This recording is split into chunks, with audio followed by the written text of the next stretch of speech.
আসসালামু আলাইকুম বন্ধুরা, কেমন আছেন আপনারা? আশা করি সবাই ভালো আছেন। আলহামদুলিল্লাহ আমিও ভালো আছি। আবারও একটি নতুন ভিডিও নিয়ে আপনাদের সঙ্গে চলে এসেছি মিজানুর রহমান আজারি ওয়াচ। আপনারা যারা যারা মিজানুর রহমান আজারি ওয়াচ শুনতে ভালোবাসেন তারা ফুল ভিডিওটি দেখতে থাকেন, আশা করি ভালো লাগবে। সুলাইমান আলাইহিস সালামের জামানাতে ওনার এক ওয়াজির ছিল, মন্ত্রী। ওই মন্ত্রীকে নিয়ে উনি বৈঠক করতেন। ওনার সময় উনি মালাকুল মাউতের সাথেও বৈঠক করতেন। শুনতেছেন? আপনাদের মনোযোগ আছে তো?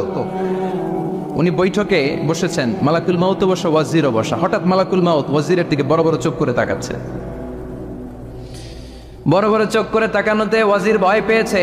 হঠাৎ মালাকুল মাউত চলে গেল। ওয়াজির বলে, ও সুলাইমান আলাইহিস সালাম, এই যে লোকটা বড় বড় চোখ করে আমার দিকে তাকালো, এটা কে? সাইয়েদনা সুলাইমান বলে, হাদা মালাকুল মাউত। যে বর্ণনাটা বলছে এটা হাদিস না, এটা হচ্ছে ইসরাইলিয়া, জিউস ট্রেডিশন। কোরআন হাদিসের সাথে কোনো দ্বন্দ্ব নাই, তাই বর্ণনা করা যাবে। বিষ্ণু বলেছেন, বাল্লিগু আন্নি ওয়ালাউ আয়া। আবার বলেছেন, ওয়া হাদ্দিসু আন বনি ইসরাঈলা ওয়ালা হারাজ। বনি ইসরাইলের ট্রেডিশন বর্ণনা করো, জিউস ট্রেডিশন বর্ণনা করো, এতে কোনো সমস্যা নাই। ওয়াজির বলে, ও সাইয়েদনা সুলাইমান, বড় বড় চোখ করে যে তাকালো লোকটাকে।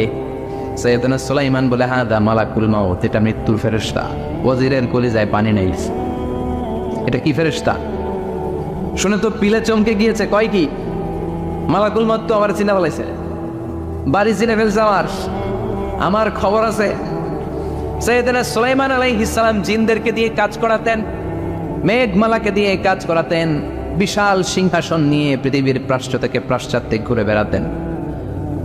সাইয়েদনা সুলাইমানকে ওয়াজির বলে, ও সুলাইমান, মেঘমালাকে আদেশ করে দেন, আমি আর এই ফিলিস্তিনের ভূখণ্ডে থাকতে চাই না। আকাশের মেঘমালার উপরে আমারে বসিয়ে দেন, আর বলে দেন আমারে নিয়ে যেন আকাশের মেঘমালা হিন্দুস্তানের ওই দূর পর্বতে রেখে আসে। আকসা আল হিন্দ, হিন্দের সবচেয়ে দূরবর্তী জায়গায় যেন আমারে রেখে আসে। সাইয়েদনা সুলাইমান বললেন, আকাশের মেঘ যাও, আমার ওয়াজিরকে নিয়ে হিন্দুস্তানের একটা উপদ্বীপে রেখে আসো। রেখে আসা হলো। কিছুক্ষণ পর মালাকুল মাউত সাইয়েদনা সুলাইমানের কাছে হাজির। সাইয়েদনা সুলাইমান বললেন, ও মালাকুল মাউত, কই ছিলা? একটু আগে হিন্দুস্তান থেকে আপনার ওয়াজিরের রূহ কবজ করে আসছি। সুবহানাল্লাহ পড়েন। এটা আবার কেমন কথা, তুমি ওইখানে গেলা কেন? কয়, রব্বুল আলামিন কিছুক্ষণ আগে আমার কাছে পয়গাম পাঠিয়েছে, যাও সাইয়েদনা সুলাইমানের ওয়াজিরের রূহটা কবজ করো। কবজ করার জায়গা হলো হিন্দুস্তানের উপদ্বীপ। কোন জায়গায়? মালাকুল মাউত এসে দেখে সুলাইমান নবীর সাথে মিটিং করে। ওয়াজির কার সাথে মিটিং করে? সুলাইমান নবীর সাথে। কিন্তু ফরমানে লেখা রূহ কবজ করতে হবে কোথায়? হিন্দুস্তানে। সুবহানাল্লাহ কইবেন না? এই জন্য বড় বড় চোখ করে আমি তাকিয়েছি, আর মনে মনে ভাবলাম টাইম তো নাই, কারণ মৃত্যু তো অন টাইমে হতে হয়। এখনই ওর রূহ কবজ করতে হবে। কেমন করে ওইখানে যাবে আমি জানি না, আমি আগে চলে যাই। মালাকুল মাউত চলে গেল, যে দেখে ওই জায়গায় ওয়াজিরও হাজির। সাথে সাথে রূহ কবজ করে আল্লাহর কাছে চলে গিয়েছে। পড়েন সুবহানাল্লাহ। এজন্য আল্লাহ বললেন, মালাকুল মাউত আমি নির্ধারণ করে দিয়েছি, পৃথিবীর প্রতিটি মানুষ মালাকুল মাউতকে দেখবে, চাক্ষুষ দেখবে, ভালো হলেও দেখবে, খারাপ হলেও দেখবে। কার কথা? ভালো মানুষ যদি হয়, আল্লাহওয়ালা যদি হয়, ইসলাম প্রিয় যদি হয়, ডানপন্থী যদি হয়, মৃত্যুর সময় মালাকুল মাউত আলা সূরাতি শাবিন আলা আহসানি সূরা, একজন যুবকের আকৃতিতে চমৎকার ধবধবে সাদা একটা জুব্বা পরে, জান্নাত থেকে জান্নাতি কাফন নিয়ে, হানুত মিন হানুতিল জান্নাহ, জান্নাতের সুগন্ধি নিয়ে মুমূর্ষ রোগীর মাথার সামনে এসে বসে যায়। আর দেহটার ইঙ্গিত করে বলে, ইয়া আইয়াতুহান নাফসুত তাইয়্যিবা, ও পবিত্র আত্মা। আরেক বর্ণনায় এসেছে, ইয়া আইয়াতুহান নাফসুল মুতমাইন্নাহ, ও প্রশান্ত আত্মা, উখরুজি ইলা মাগফিরাতিম মিনাল্লাহ, আল্লাহর ক্ষমার দিকে বের হয়ে আসো। উখরুজি ইলা মাগফিরাতিম মিনাল্লাহি ওয়া রিদওয়ান, আল্লাহর ক্ষমার সন্তুষ্টির দিকে রূহটা বের হয়ে আসো। স্মুথলি বলার সাথে সাথে মুমিনের দেহ থেকে রূহটা বের হয়ে আজরাইলের হাতে চলে যায়। স্মুথলি বলার সাথে সাথে স্বাচ্ছন্দ্যে, আনন্দে মুমিনের দেহ থেকে রূহটা সা করে বের হয়ে মালাকুল মাউতের হাতে এসে পড়ে। পড়েন সুবহানাল্লাহ। আল্লাহ এমন মৃত্যু তুমি আমাদের নসিবে রেখে দিও, চিৎকার করে পড়েন আমিন। আর যারা ইসলাম মানে নাই, আর যারা কোরআন মানে নাই, আর যারা দিন কায়েমের আন্দোলন করে নাই, দিনকে ভালোবাসে নাই, বাম আর রামপন্থী ছিল, নাস্তিক ছিল, ইসলাম বিরোধী ছিল, তাদের কাছেও মালাকুল মাউত আসে কি আসে না? চিল্লায় বলেন, আসে কি আসে না? তাদের কাছেও আসে, কিন্তু আলা সূরাতি আকবাহি রাজুল, একজনের চেহারা যত ভয়ঙ্কর হতে পারে, যত নিকৃষ্ট হতে পারে, এরকম ভয়ঙ্করতম নিকৃষ্ট দুর্গন্ধওয়ালা একটা চেহারা নিয়ে আসে। রিজলাহু ফিল আরদ, পা থাকে জমিনে, রাসুহু ফিস সামা, হাদিসের বর্ণনা, পা দুইটা জমিনে, মাথা আকাশে। এসে ধমক দিয়ে জালিমের মাথার সামনে এসে বলে, ইয়া আইয়াতুহান নাফসুল খাবিসা, হে পাপাত্তা, হে অপবিত্র আত্মা, উখরুজি ইলা সাখাতিল্লাহি ওয়া গাদাবিহি, আল্লাহর রাগের দিকে, আল্লাহর অসন্তুষ্টির দিকে বের হয়ে আয়। মালাকুল মাউতের এই অর্ডার পাওয়ার সাথে সাথে রুহুটা কিন্তু বের হয় না। মুমিনের রুহুকে ডাক দিলে যেমনি স্মুথলি বের হয়, কাফিরের রুহু এভাবে বের হয় না। কথা বলেন, রুহুটা ডানে যায়, ফাতাতাফাররাক, একবার রুহুটা ডানে যায়, আবার রুহুটা বায়ে যায়, আবার সামনে যায়, পায়ে যায়, হাতের মধ্যে ঢুকে ডানে বায়ে যায়। মালাকুল মাউত আবার ধমক দিয়ে বলে, ইয়া আইয়াতুহান নাফসুল খাবিসা, পাপাত্তা, বের হয়ে আয়। রুহুটা আবার ডানে যায়, বায়ে যায়, সামনে যায়, পেছনে যায়। এবার খপাস করে মালাকুল মাউত রুহুকে ধরে টান মারে।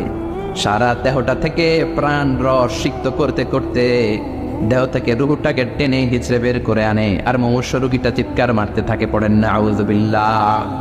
একটা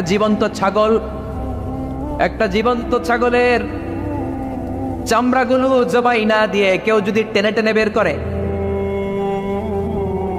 ছাগল জবাই হয় নাই কিন্তু চামড়া এক পাশ থেকে টেনে টেনে টেনে হিচড়ে আপনি গা থেকে বের করলে যত কষ্ট হয়, এর চেয়ে বেশি কষ্ট দিয়ে মালাকুল মাউত বামপন্থী আর কাফেরদের রুহুটা দেহ থেকে বের করে আনে, পড়েন না আউযুবিল্লাহ। আমাদের রুহুটা যেন আল্লাহ, মুমিনদের রুহু আপনি যেভাবে কবজ করান, ওইভাবে যেন আমাদের রুহুটা বের হয়ে আসে। আর জোরে বলেন আমিন। এজন্য আল্লাহ বললেন, বাল তু'থিরুনাল হায়াতাদ দুনিয়া ওয়াল আখিরাতু খায়রুন ওয়া আবকা। পাগলের মতো মোহাচ্ছন্ন হয়ে এই দুনিয়াটার পেছনে ছুটে বেড়াও, এই দুনিয়া আসল নয়, আখিরাত হলো আসল। চিল্লায় বলেন ঠিক কিনা? অস্থির, আমরা ব্যস্ত দুনিয়ার লোভে আর মোহে পড়ে আমাদেরকে যে মরতে হবে, চলে যেতে হবে, এটা ভাবার সময় আমাদের নাই। চিল্লাই কোন ঠিক কিনা? এজন্য বলা হয়, মুতু ক্বাবলান তামুতু, মরার আগে একবার মরো।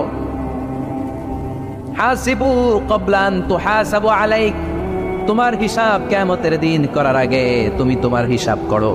জীবনে কি কি পাপ করেছি আমি জানি, আমার চেয়ে ভালো কেউ জানে না। চিল্লায় বলেন ঠিক কিনা? কি কি অন্যায় করেছি আমার হৃদয়ের মধ্যে কথাগুলো আছে না নাই? পৃথিবীর কেউ না জানলেও আমি জানি কি জানি না? পৃথিবী না জানুক আমি তো জানি, আমি কি পাপ করেছি হায়। পৃথিবী না জানুক আমি তো জানি, আমি কি পাপ করেছি হায়। আমার পাপের করলে বিচার, বাঁচার উপায় নাই আমার। দয়াময় প্রভু মাফ করো আমায়, মাফ করো আমায়। পড়েন আমি আরো জোরে আমিন। এজন্য হাসিবু ক্বাবলা আন তুহাসাবু আলাইক, তোমার হিসাব বসার আগে নিজে হিসাব করো কি কি করলা। আসল মরণের দিন শটান হয়ে তো শুয়ে পড়ো ভাই, মরার আগে আরেকবার মরো। মরার আগে আরেকবার কি করবে? কথা বলেন, মরার আগে কি করতে হবে? হঠাৎ একদিন বিছানায় শটান হয়ে শুয়ে যান, চক্ষুটা বন্ধ করেন, ভাবেন মরে গিয়েছেন। এই তোমার কুলমাউত চলে এসে রুহুটা নিয়ে গেল। আত্মীয় স্বজন চিৎকার চেঁচামেচি শুরু করে দিল, কান্নার রোল পড়ে গেল চারদিকে।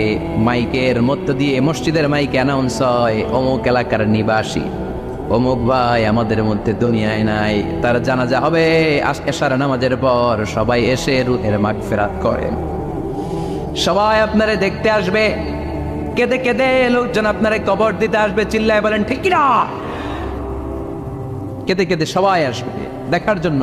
ছেলেগুলো কাঁদবে, স্ত্রী কাঁদবে, বাবা মা কাঁদবে, বন্ধু বান্ধব কাঁদবে। আর ঘরের মধ্যে রাখা হবে না। এবার আপনাকে গোসল দেয়ার পালা।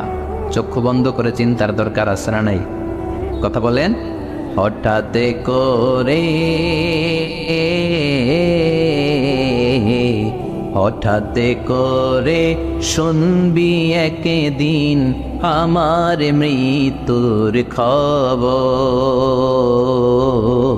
কেঁদে কেঁদে আসবে সবাই দিতে আমায় কবর,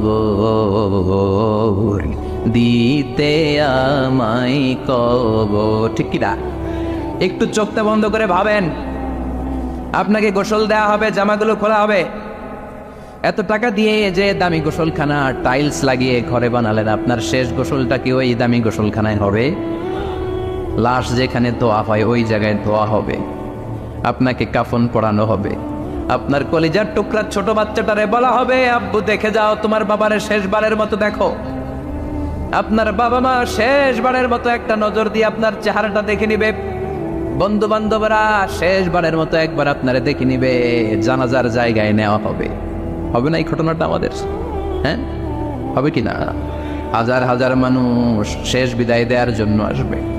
4টা তাকবীর দিয়ে ইমাম নামাজ শুরু করবে, আল্লাহু আকবার, আল্লাহু আকবার, আল্লাহু আকবার, আল্লাহু আকবার বলে নামাজ শুরু করবে। নামাজ শেষ, এবার পালকিতে করে কবরে যাওয়ার পালা। যেতেই হবে, যেতেই হবে। পালকিতে করে লোকজন নিতে শুরু করবে কবরস্থানের ওই জায়গায় যেখানে মানুষ বছরে মানুষ না মরলে যায় না, ওই গহীন নিঝুম কবরস্থানে ঢুকানো হবে। পালঙ্ক থেকে নামিয়ে আপনার জন্য করে রাখা আগ থেকে কবরটার মধ্যে শুইয়ে দেয়া হবে। উপরে বাঁশ দিয়ে ছাউনি, শেষবারের মতো সবাই দেখে বাঁশের ছাউনির উপরে মাটি চাপা দিবে। ঠিক কিনা? চলে যাবে সব, কেউ নাই, অন্ধকার, শুধু অন্ধকার। এই অন্ধকার যেন শেষ হতে চায়। এই ঘটনা ঘটবে না আমাদের? কথা বলে, ঘটবে কিনা? এজন্য মরার আগে এগুলো চিন্তার দরকার আছে না নাই? মরার আগে আরেকবার মরার দরকার আছে না নাই? এজন্য রব্বুল আলামিন বলেন বাল তুসিরুনাল হায়াতাদ দুনিয়া ওয়াল আখিরাতু খায়রুন ওয়া আবকা। এই দুনিয়ার জীবনটাকে তোমরা আসল জীবন মনে করো, এটা আসল জীবন নয়। আসল জীবন হলো কবরের জীবন। চিল্লায় বলেন ঠিক কি না? আল্লাহ তোমার এই দুনিয়ায়, আল্লাহ তোমার এই দুনিয়ায় কেউ আসে কেউ চলে যায়, তবু তোমার ভয়ে কারো কাঁদে না হৃদয়। এই দুনিয়াতে আমার বদলে গেল, চারিদিকে দেখি শুধু সুখেরই সফর, ভাবলো না ও আল্লাহ ছাড়া,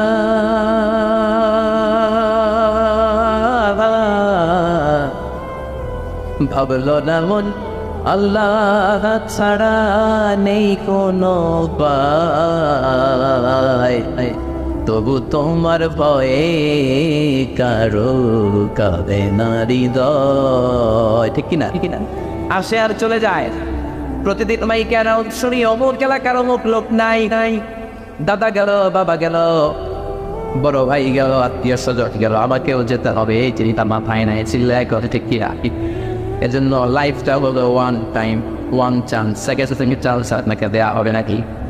কাফেররা বলবে ইয়া রাব্বি আরেকটা সুযোগ দেন, লাউ আনলানা কাররা ইয়াকনি মাররা, আল্লাহ একটা সুযোগ যদি পেতাম দুনিয়াতে ভালো করে আসলাম। আল্লাহ বলবেন ইন্নাহা কালিমাতুন কাইলুহা, এটা শুধু তাদের মুখের কথা, তাদেরকে আবার সুযোগ দিলেও তারা কিচ্ছু করবে না। চিল্লায় এখন ঠিক কি? এজন্য একটা চান্স আমরা পেয়েছি, এই দুনিয়ার ওয়ান চান্সে আমরা ভয় পাবো একজনকে। চিল্লায় বলেন তিনি কে? এজন্য যেতে আমাদেরকে হবে। এই মরণ থেকে পালানোর কোনো সুযোগ কেউ পালাতে পারে নাই। এই মরণ হলো আখিরাতের প্রবেশদ্বার। মরণ নামক পালকিতে চড়ে আমরা কবরের ভিতরে ঢুকি। মরণ বলো প্রথম পর্ব, কবর বলো দ্বিতীয় পর্ব। যেরকম ঠিক কি রাখি। এজন্য বিষ্ণু বললেন কবর রাউদাতুম মিন রিয়াদিল জান্নাহ আও হুফরাতুম মিন হুফারিন নার। কবর হলো কারো জন্য জান্নাতের বাগান, কারো জন্য জাহান্নামের গর্ত। আমরা বলি আল্লাহ আমাদের কবরটারে জান্নাতের বাগান বানাবো। আর জোরে পড়া আমি আবার বিষ্ণু বললেন ইন্নাল কবর আউয়াল মানজিল মিন মানাজিলিল আখিরাহ। কবর হলো আখিরাতের মঞ্জিলগুলোর প্রথম মঞ্জিল। আখিরাতে একটার পর একটা অনেকগুলো স্টেশন আপনাকে পার হতে হবে। প্রথম স্টেশনটার নাম হলো কবর। প্রথম স্টেশনের নাম কি? এই কবর নামক স্টেশনে যদি আপনি মাফ পেয়ে যান, সামনের সব স্টেশনগুলোতে মাফের ব্যবস্থা করবে কি? আর কবর নামক স্টেশনে যদি ধরা খেয়ে যান, আপনার মায়ের আসলে নেই, লাশটাকে যখন রাখা হয়, লাশটা চিনে কে আমারে রাখিও, কে আমাকে ধৌত করলো, কে আমারে কাফন পড়ালো। এই জন্য বিষ্ণুই বলেছেন, মৌসের সামনে বসে বসে পড়ো লা ইলাহা ইল্লাল্লাহ মুহাম্মাদুর রাসূলুল্লাহ নাফকিরু মাউতাকুম লা ইলাহা ইল্লাল্লাহ। মৌসের সামনে দাঁড়িয়ে দাঁড়িয়ে পড়ো লা ইলাহা ইল্লাল্লাহ। এই লা ইলাহা হচ্ছে জীবিতদের জন্য কালিমা, আর আমরা মরার পরে এই জিকির করি, ঠিক না? আমাদের দেশের অনেক জায়গায় লাশ নিয়ে কবরে যাওয়ার সময় লা ইলাহা পড়ে না। না, এটা আগের জিকির, মরার আগের জিকির। মরার আগে আপনাকে অ্যানাউন্সমেন্ট দিতে হবে, আল্লাহ ছাড়া কোনো ইলাহ নাই, বিশ্বনবী হচ্ছেন শেষ নবী এবং রাসূল, চিল্লায় বলে ঠিক না? লাশটাকে যখন রেখে দেওয়া হয়, বিশ্বনবী যত মানুষকে কবরে রেখেছেন, তারপরে দাঁড়িয়েছেন আর বলেছেন ইস্তাগফিরু লিআখিকুম, তোমার ভাইদের জন্য তোমরা দোয়া করো, ফাইন্নাহু আনা ইউসআল, এখনই তাকে কবরে সওয়াল করা হবে, কবরে প্রশ্ন আসছে না। কথা বলে বিশ্বনবী খাদিজাতুল কুবরা, ওনার প্রথম স্ত্রী খাদিজাতুল কুবরা তাহেরাকে কবরের মধ্যে রেখে দিয়ে কাঁদতে শুরু করলেন, চোখের পানি ছেড়ে অনেক দোয়া করলেন। দোয়া শেষে সব সাহাবারা ঘরে ফিরে যায়, বিশ্বনবী যায় না।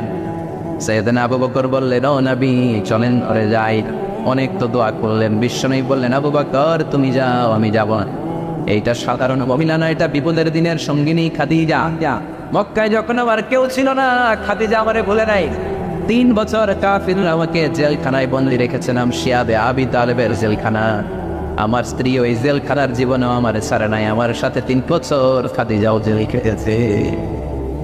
একটাই মহিলা, যেই মহিলাকে আল্লাহ আরশের উপর থেকে সালাম দিয়েছে, মহিলাটার নাম খাদিজা। আল্লাহু আকবার। আমার সব সন্তান আল্লাহ খাদিজার পেট থেকে দিয়েছে। ফাতেমাতুজ জোহরা খাদিজার মেয়ে, জাইনাব খাদিজার মেয়ে, উম্মে কুলসুম খাদিজার মেয়ে, রুকাইয়া খাদিজার মেয়ে, আবুল কাসেম বিশ্বনবীর ছেলে খাদিজার ছেলে, আব্দুল্লাহ যাকে তাইয়্যিব এবং তাহের নামে আমরা চিনি, সেও খাদিজার ছেলে। সুবহানাল্লাহ। ও আবু বকর, আমার এই কলিজার টুকরা, আপনিও তোমার খাদিজারে রেখে দিয়ে কেমনে বাসায় যায়? তুই যাও, আমি দাঁড়িয়ে থাকবো। এখনই মুনকার নাকির এসে খাদিজারে প্রশ্ন করবে, আমি দেখবো খাদিজা উত্তর দিতে পারে কিনা। আর প্রশ্নের উত্তরে যদি ভুল করে ফেলে, কবরের উপর থেকে আমি নিজে প্রশ্নের উত্তর দিয়ে দেব। সাইয়েদনা জিবরাইল বললেন, না, আপনার আর দাঁড়িয়ে থাকার দরকার নাই, আবু বকরের সাথে ঘরে চলে যা। আল্লাহ জানিয়ে দিয়েছে, খাদিজার কবরের প্রশ্নে যদি কোনো সমস্যা হয়, আরশের উপর থেকে খাদিজার প্রশ্নের জবাব নিজে দিয়ে দিবে। এজন্য কবরের আযাব থেকে বিশ্বনবী পানাহ চেয়েছেন।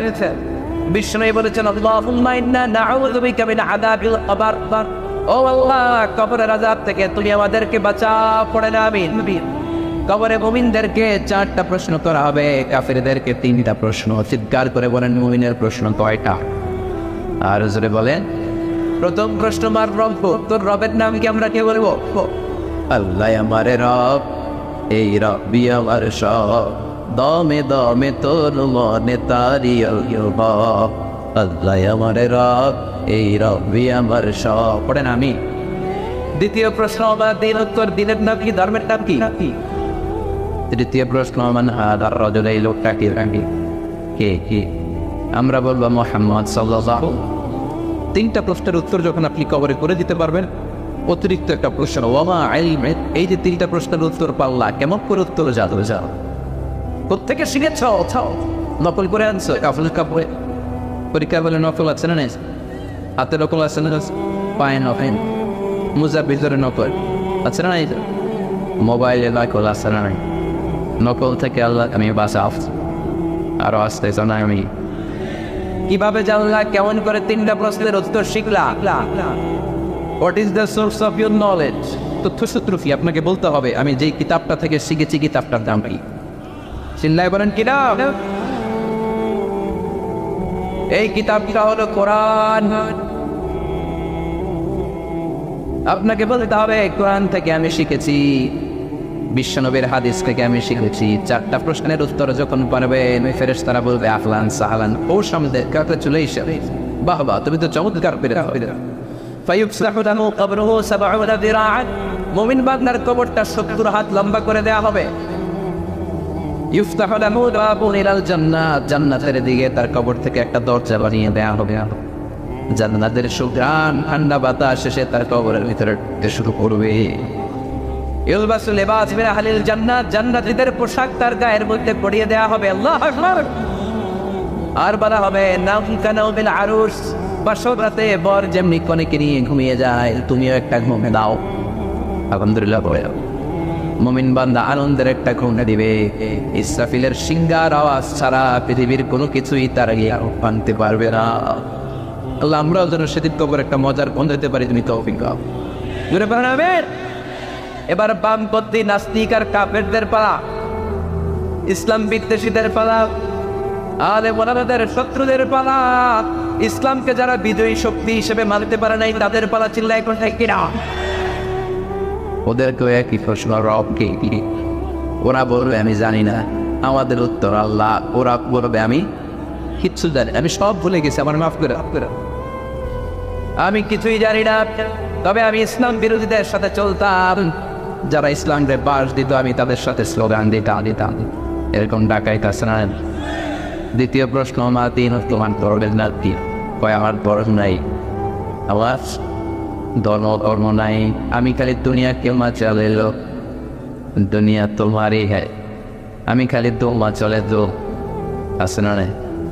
আমি শুধু মৌজ মাস্তিতে ব্যস্ত ছিলাম, আমার দুনিয়া নাই, দিন নাই, আখেরাত নাই, রবকে আমি জানি না, ধর্মকে জানি না। ইসলাম বিরোধী রাজনীতি আমি করতাম, মাও সেতুলের রাজনীতি, কার্ল মার্কসের রাজনীতি, বুশের রাজনীতি, ডোনাল্ড ট্রাম্পের রাজনীতি, পাওয়ার রাজনীতি, চিল্লাই করতে কি রাখ কোনো ধর্ম নাই। এই লোকটাকে চিনো চিনা বলো।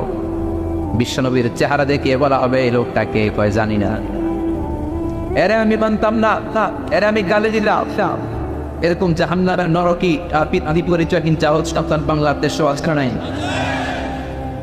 এই মহামানব তাকে গালি দিয়ে পয়সাচিক আনন্দ পায়।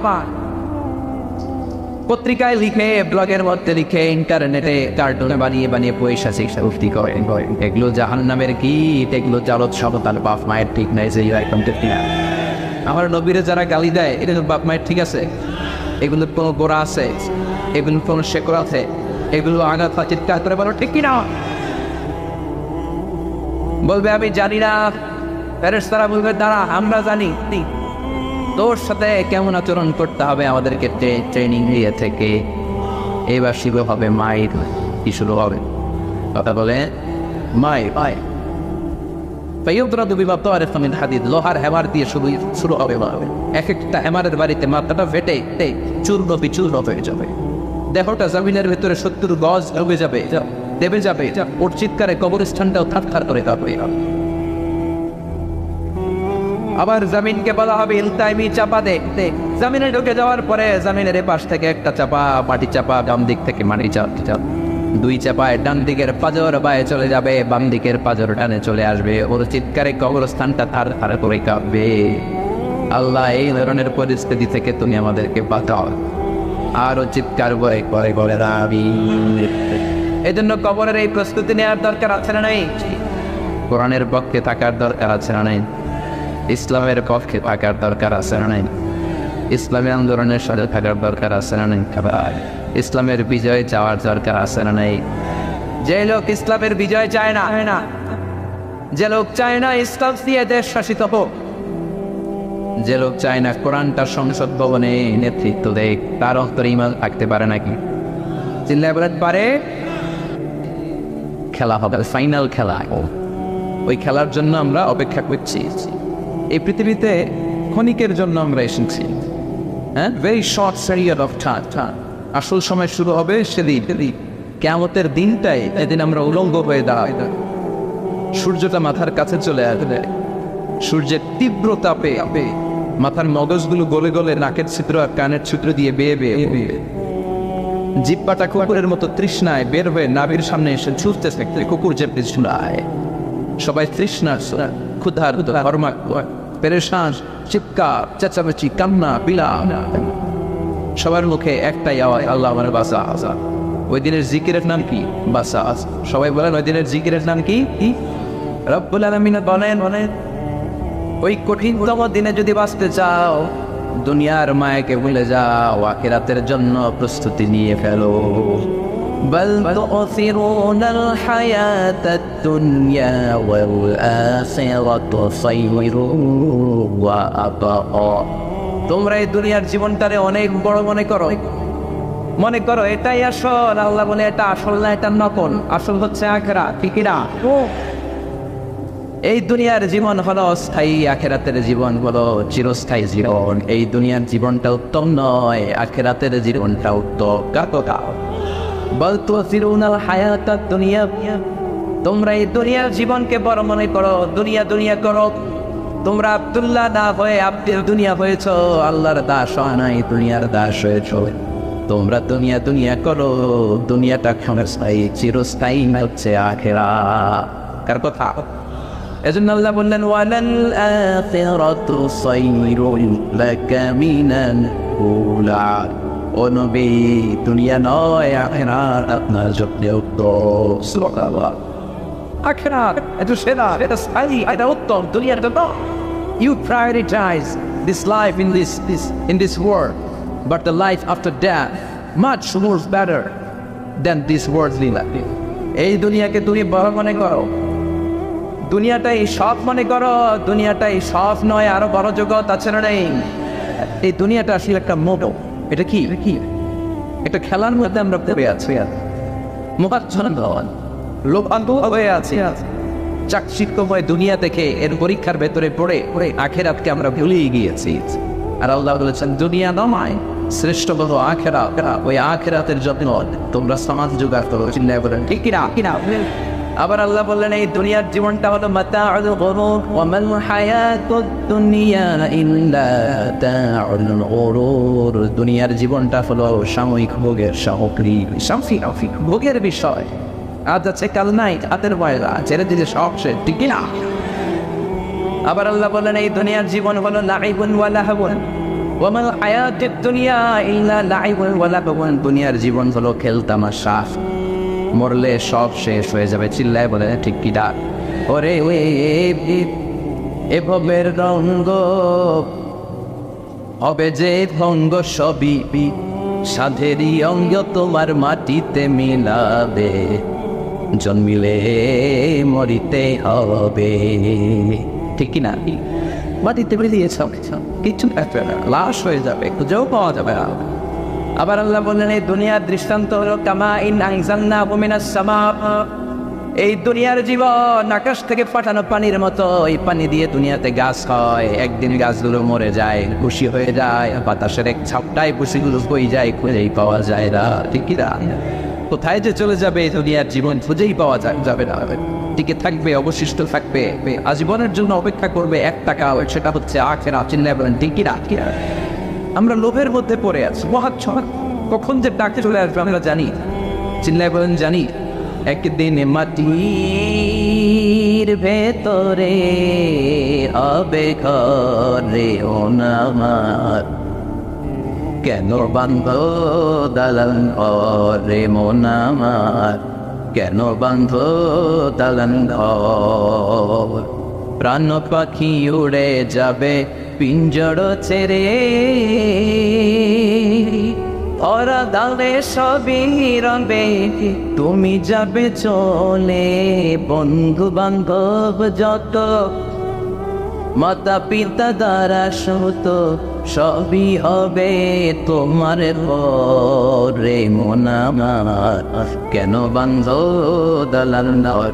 একদিন মাটির ভেতরে হবে ঘরে মোনামার, কেন বান্ধ দালাল রে মোনামার, কেন বান্ধ দালাল ঘর। চিন্তা করে ঠিক দিয়া অমাল হায়াতুদ দুনিয়া ইল্লা মাতাউল গুরুর। দুনিয়ার জীবনটা এটা ভোগের সামগ্রী, আজ আছে কাল নাই। কখন যে চলে যেতে হবে কেউ যায়।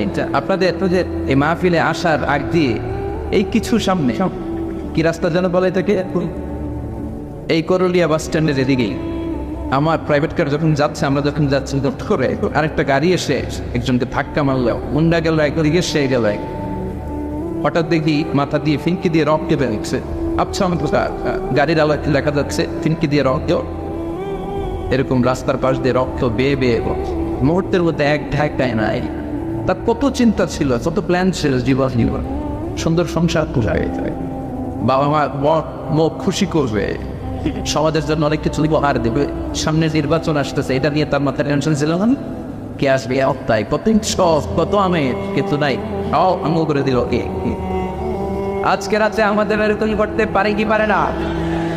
এই মাহফিল থেকে সহি সালামতে বাসায় ফিরতে পারবো গ্যারান্টি লেটার আছে নাকি? আরো আধা ঘন্টা বাঁচবো গ্যারান্টি, আরো 10 মিনিট শ্বাস যেটা নিলাম এটা ফেলতে পারবো গ্যারান্টি। কথা বলে দুনিয়া ইল্লা আল্লাহ বললেন এটা ভোগের সামগ্রী। এই দুনিয়ার জীবন খেলতামাশার জীবন, মোহের জীবন, মোহের ভেতরে পড়ে আখিরাতকে তোমরা ভুলে গিয়েছো। দুনিয়া আসল নয়, আসল হলো আখিরাত। ঠিক না? এই দুনিয়ার জীবনটা হলো 4টা স্বর্ণের টুকরার 3টা লাশের মতো। মনোযোগ দিয়ে শুনবেন, কয়টা স্বর্ণের টুকরা? লাশ কয়টা? বনি ইসরায়েলের জামানাতে 3 যুবক ভাগ্যের সংবিধানে, ভাগ্য চেঞ্জ করার জন্য কাজের সংবিধানে তারা বের হয়েছে। প্রতিপদে গুপ্তধন পেয়েছে, 4টা স্বর্ণের টুকরা পেয়েছে 3 জন। কয়জন? কয়টা স্বর্ণের টুকরা? 4টা স্বর্ণের টুকরা পেয়ে বাবা খুশিতে পাক কে আমাদেরকে পায়। আজকে স্বর্ণের টুকরা ভাগ করে আমরা অনেক ধনী হয়ে যাবে। এক বন্ধু বলল পেটে অনেক ক্ষুধা লেগেছে, আগে বাজার থেকে খাবার নিয়ে আয়, তারপরে 3 জন বন্ধু মিলে 4টা স্বর্ণের টুকরা ভাগ করে নিয়ে যাব। এক বন্ধুকে বাজার থেকে রুটি কিনে আনানোর জন্য পাঠিয়েছে, বাকি 2 বন্ধু এবার বসে বসে পরামর্শ করে ওইটারে যদি মেরে ফেলতে পারি ভারী বটোয়ারার দরকার নাই, তুই নিবি 2টা, নিব 2টা। সহজে গেল না? ও নিবে 2টা, এ নিবে 2টা, আর ওটার মেরে ফেলে। যেটা রুটি আনতে গেছে ওটা মনে মনে ভাবে রুটিতে যদি বিষ মিশাতে পারি, কি মিশাতে পারি, আর ওই 2টারে যদি খাওয়াইতে পারি তাহলে সব আমার, গোটা দুনিয়া আমার, দুনিয়াকে মজা এলো, দুনিয়া তো ভাই। যে চিন্তা ওই কাজ, রুটির মধ্যে বিষ মেখে নে বন্ধুদের কাছে দিয়েছে। 2 বন্ধু মিলে ওইটারে কুশান শুনে পড়ছে, ঘুষাইতে শেষ। একটা শেষ, উইকেট একটা পড়ছে। কয়টা? আর আছে উইকেট কয়টা? ওই 2 উইকেট কয়েক ক্ষুদা লাগছে এটা মারতে, অনেক কষ্ট হয়েছে, আগে খাইয়া আগে কি করি। ওই 2টা মিলে বিষ মাখানো রুটি খেতে শুরু করেছে। বিষ খাওয়ার পর ওই 2 উইকেটও শেষ, কেউ নাই, 3টাই লাশ হয়ে পড়ে আছে, 4টা স্বর্ণের টুকরা পাশে পড়ে আছে। এটাই বড় দুনিয়া জীবন। চিল্লায় বলেন ঠিক কিরা? এজন্য আল্লাহ বললেন গোলাম থাকতে আসো নাই, চলে যাবা।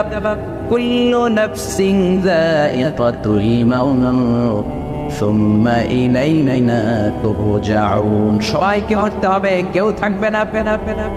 এই পৃথিবীতে প্রাণ নিয়ে যারা আগুন ধরার সুযোগ পেয়েছে সবাই মরবে, আজ আগে পরে সবাইকে যেতে হবে। চিল্লায় বলেন ঠিক কিনা? আবার আল্লাহ বললেন আইনামা তাকুনু ইউদরিকুমুল মাউত, যেখানেই থাকো না কেন মৃত্যু তোমাদেরকে ছাড়বে না। মৃত্যু তোমাদেরকে সাক্ষাৎ করবে, মৃত্যু তোমাদেরকে খুঁজে বের করবে।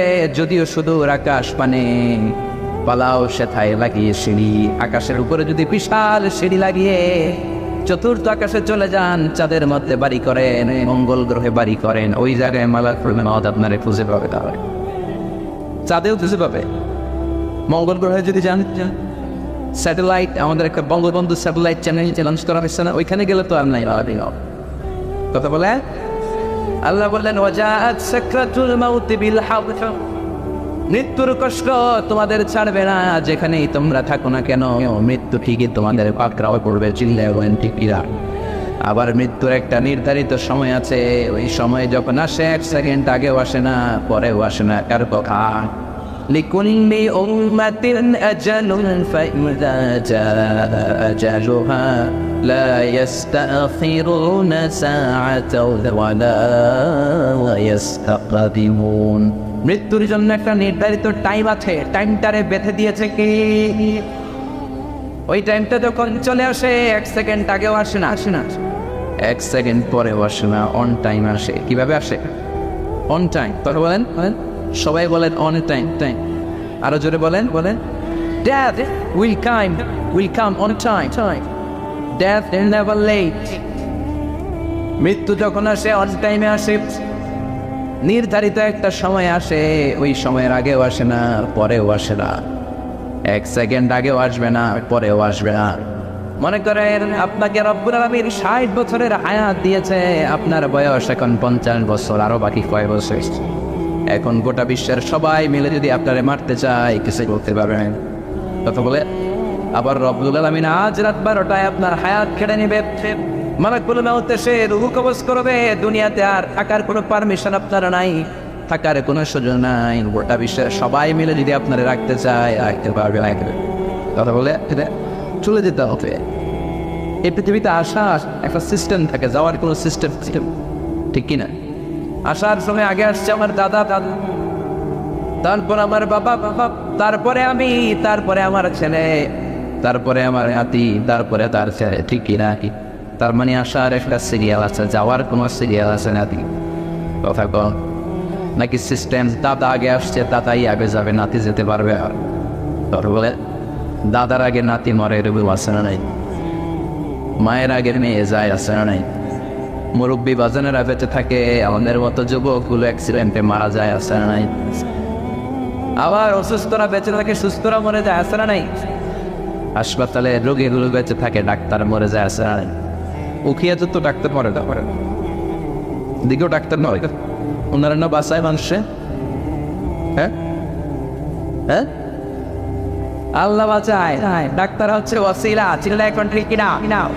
তার মানে এই মরণের একটা সিরিয়াল, দুনিয়ার থেকে চলে যাওয়ার কোনো সিরিয়াল থাকে না, মরে যাওয়ার সিরিয়াল থাকে না, আসার একটা সিরিয়াল থাকে, যাওয়ার কোনো সিরিয়াল থাকে না। কি বলেন?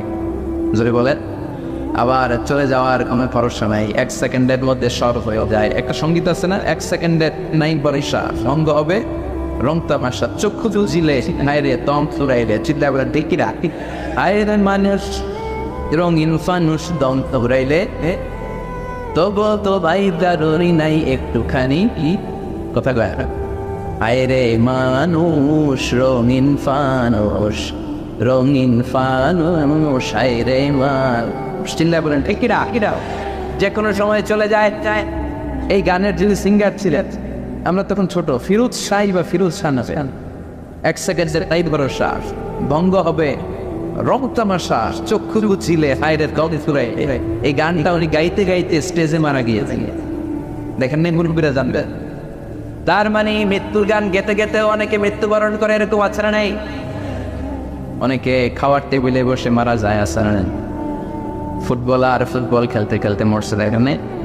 ক্রিকেট খেলতে খেলতে মরা যায়, আছে না নাই? রেসলিং খেলতে খেলতে মারা যায়, দেখেন? হ্যাঁ, এরকম ভিডিও দেখা যায় যে প্রতিপক্ষকে রেসলিং খেলায় মারতে মারতে শেষ, এখনই জিতে যাবে, হঠাৎ করে তাকে কিচ্ছু বোঝায়, হঠাৎ করে জমিনে উল্টে পড়ে যায়, রেফারি এসে মাটিতে বাড়ি মারে, আল্লাহ না আছে না? রেফারি কি করে? মাটিতে বাড়ি মারে, এতক্ষণ সে জিতে যায়, এখন আর নড়েই না। তাকাতে তাকাতে দুনিয়া থেকে নাই। অনেক টেলিভিশনের নিউজ রিপোর্টার রিপোর্ট করতে করতে নাই, দফুরাইলে শেষ হয়ে। অনেকে অ্যাক্সিডেন্টে মরে, সড়ক দুর্ঘটনায়, অনেকে বিমান দুর্ঘটনায় মরে, আকাশে মরে না, অনেকে পানিতে মরে, অনেকে আগুনে পড়ে মরে, অনেকে ক্রস ফায়ারে মরে, আছে না নাই?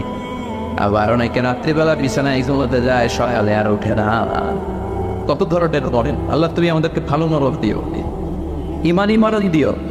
ইমানের পথে অবিচল থেকে আমার মরণ যেন হয়, ইমানের পথে অবিচল থেকে আমার মরণ যেন হয়। তোমারই কাছে মিনতি আমার, তোমারই কাছে মিনতি আমার, মফা মহিম দয়ায়, ইমানের পথে বিচল থেকে আমার মরণ যেন হয়। চিল্লায় পড়ে না আমি। তার মানে কে কোথায় মরবো আমরা কেউ জানি নাকি? ওমা তাদরি নাফসুম বিআইয়ি আরদিন তামুত, কোন জায়গায় মরবা, কখন মরবা কেউ আমরা জানি না, কিন্তু মরবো সবাই জানে, ঠিক কিনা? কুল্লু নাফসিন যায়িকাতুল মাউত, প্রত্যেকটি আত্মা মৃত্যুবরণ করতে হবে, এটা আমরা সবাই জানি। The most certain thing in life is death, but the most uncertain thing in our life is the time of death. এই জীবনের সবচেয়ে সুনিশ্চিত বিষয় হলো মরণ, সবচেয়ে অনিশ্চিত বিষয় হলো মরণের সময়। চিল্লায় ঠিক মরবো যে আমরা সবাই যাই, কিন্তু কোথায় মরবো আমরা কেউ জানিও তা সবাইকে জন্মালেই বলে মরতে হবে, চলে যেতে হবে, থাকা যাবে না। এটাই হলো পৃথিবীর পদ্ধতি। জীবনের সবচাইতে নির্মম ঘটনা হচ্ছে মরণ, সবচাইতে ভয়ঙ্কর অভিজ্ঞতা কোন প্রাণীর জন্য সর্বোচ্চ সবচাইতে ভয়ঙ্কর অভিজ্ঞতা হচ্ছে মৃত্যু। এবং এত ভয়ঙ্কর অভিজ্ঞতা, এই অভিজ্ঞতাটা কারো কাছে শেয়ার করে যাওয়া যায়। মনে সময় কেউ বলে যেতে পারছিল আমার মুহূর্তে এমন লাগছে, বুঝতে পারছে কেমন লাগছে বলতে পারে তার আগেই চলে যেতে হয় শৈশব, কৈশোর, যৌবন, বার্ধক্য, প্রৌঢ়ত্ব,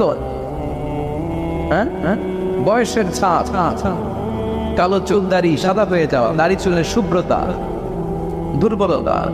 this is the circle of life.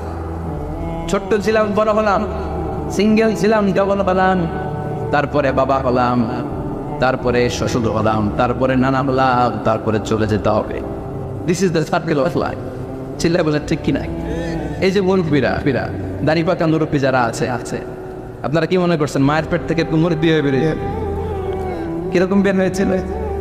তারাও করেছে, এরাও ফিডার খাইতো, এই চাচারা খাই নাই, এরাও ফিডার খেত, এরাও মায়ের বইয়ের দুধ খেত, এরাও ছোট্ট বাচ্চাদের মতো গরমকালে পানির মনে ডুবাইতো। ভাই স্কুল ফাঁকি দিয়ে বাচ্চারা ডুবাই আসে, উকিয়াতের জ্ঞান নাই, ছোট্ট বাচ্চা ছিল, বড় বাইক বলে তুলিত। This is the circle of life. চলে যেতে হবে। বিশ্বনবী বললেন আমার উম্মতি মা বাইনা 60 ইলা 70, আমার উম্মতের গড় বয়স হলো 60 থেকে 70। এই উম্মতের গড় বয়স কত? 60 থেকে 70। ওয়া আকাল্লুহুম মাইয়াজুজু যালিক, অল্প কিছু মানুষ আছে যারা 70-এর বেশি আয়াত পায়। এখানে 70-এর বেশি আছেন কার? হাত তোলেন দেখি তো। কয়জন? একজন, দুইজন, তিনজন। মাশাআল্লাহ, আল্লাহ আরো হায়াত দেয়, আল্লাহ এদেরকে আরো হায়াত দারাজ করে। চিল্লায় বলেন আমিন।